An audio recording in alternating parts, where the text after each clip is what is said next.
In this video, I'm going to explain how to minimize your loss of swim speed when unable to train. Being unable to train, be it through injury, illness, or like myself, taking some time off for family bits. I've recently become a father, and so that has made it quite difficult to train. Can be quite a stressful and difficult period, and rather anxiety inducing if swimming and competitive swimming is an important thing for you, where you really don't want to be losing your swim speed whilst you're taking this break from training for whatever reason. And so at the very least, you want to maintain where you're at so you can pick things up again when you are able to train once more. Or at the very least, avoid losing what you do have, minimizing that loss so that when you get back to it, you haven't got as much hard work to do as you might otherwise do if you don't do these things that I'm about to explain to you.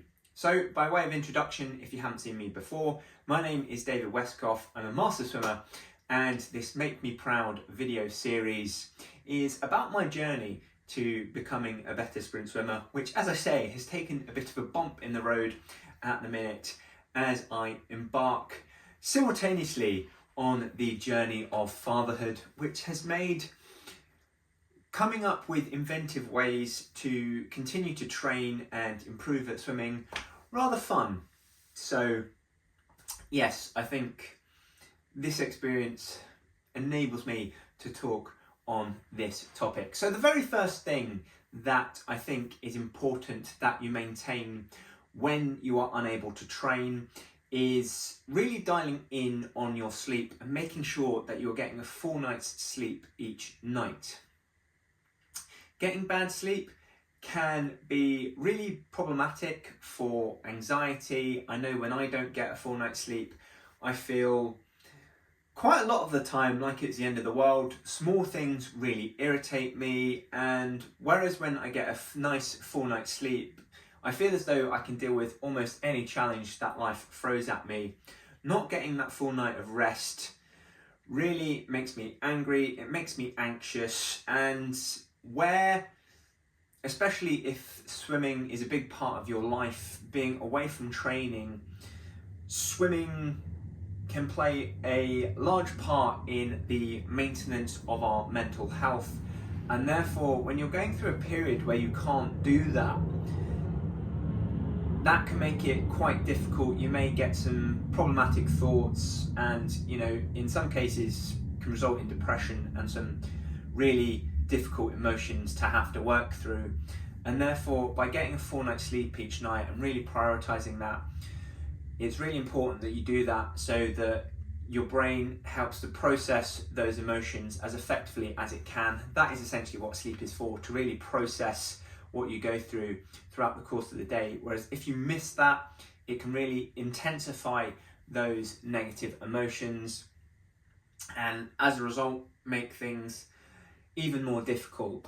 And when it comes to being off of training, sometimes it can be incredibly difficult to maintain motivation to continue to work towards your swimming goals when you can't do the things that you want to do, get in the pool, go to the gym, for whatever reason that may be. It can be incredibly tempting just to throw in the towel and give things up altogether, which naturally, if that happens and you start developing habits that are less than healthy, that are unproductive for your swimming goals, it means that when you are able to get back into training once more and you haven't taken care of yourself as well as you otherwise could have done, it means that you've got a bigger hill to climb when you get back into training towards getting back to where you were before you took the time off from training, and from that point even progressing onward. So getting a full night's rest really helps to keep you in a emotionally positive place and sets the baseline for these next two things. because staying in a positive frame of mind, keeping up that motivation when it can be really difficult to motivate yourself to stay in a healthy place and keep your health maintained where it is when you can't train, when you can't work towards your goals, is quite difficult, and therefore maintaining good sleeping practice will help you to stay in a positive frame of mind and help you to keep up healthy habits and maintain your body so that when you do get back to training, you're not going to have as much hard work to do. So tip number 1 is really dial in on your sleep as a priority, making sure you are getting a full night's rest each night. The second thing, following on from sleep, may be a bit of a logical path to undertake, and that is to dial in with your nutrition. Naturally, when you're off of training / when training, you'll be used to burning off lots of energy and therefore being able to be a bit more lax when it comes to your nutrition. Because you're burning off so much energy, you need that in order to keep yourself fueled for each and every training session, and therefore eating highly calorific foods is going to be less damaging, as it were, than when you're not as able to do as much exercise.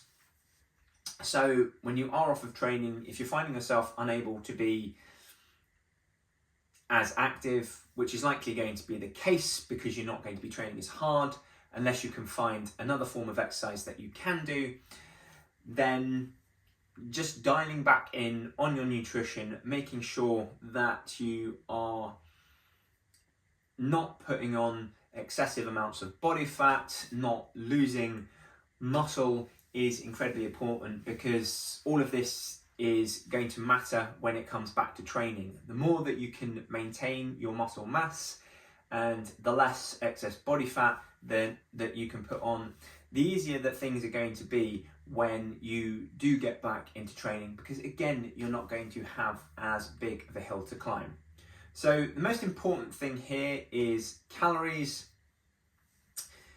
and protein. Calories first off, making sure that you are getting that calorific balance. You're not eating way above your caloric needs so that you don't put on excess amounts of body fat, and also not eating too far below what you actually need so that you are maintaining muscle mass. And similarly, that's where protein comes in. You want to be ensuring that you eat high amounts of protein so that, again, your body is continuing to repair and rebuild that muscle that you have and isn't converting muscle into fat, because this is ultimately the big danger when coming off of training, that you turn your raw horsepower, your muscle, into fat, which naturally is going to make things more difficult for you when you finally get back to training. And that's what we want to avoid. We want to maintain as much of our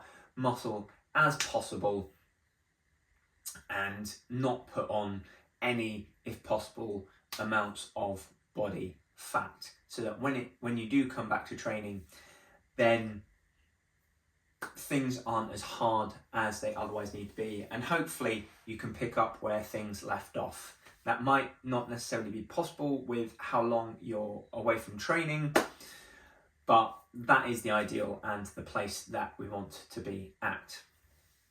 Now, the third thing is a bit of an ideal scenario, because it depends on why you're away from training. If you're ill, then this one is going to be a little bit more difficult. If you're injured, then this one is going to be a little bit more difficult, but in the realms of possibility.